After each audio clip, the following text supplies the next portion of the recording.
खैबर पख्तूनख्वा हुकूमत का इंतहाई अहम फैसला, सरकारी मुलाजमीन को इंतहाई कम इकसाद पर घर दिए जाएंगे।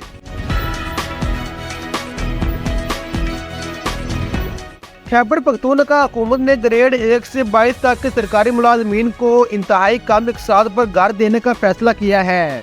दस्तावेज के मुताबिक 5 मरला प्लाट की मेंबरशिप फीस 30,000 और माहाना किस्त सिर्फ 5,000 रुपए मुकर्रर की गई है। 6 मरला प्लाट की मेंबरशिप फीस 45,000 जबकि 10 मरला प्लाट की मेंबरशिप फीस 60,000 रुपए रखी गई है। सरकारी दस्तावेज में बताया गया है कि एक किनाल प्लाट की मेंबरशिप फीस 1,50,000 रुपए मुकर्रर की गई है। ग्रेड 1 से 7 तक के मुलाजमीन को 5 मरले, ग्रेड 8 से 12 तक के मुलाजमीन को 7 मरले का प्लाट दिया जाएगा।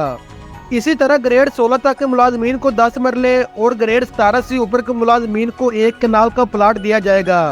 सरकारी मुलाजमीन को घर देने के लिए हाउसिंग फाउंडेशन का क़याम अमल में लाया जाएगा।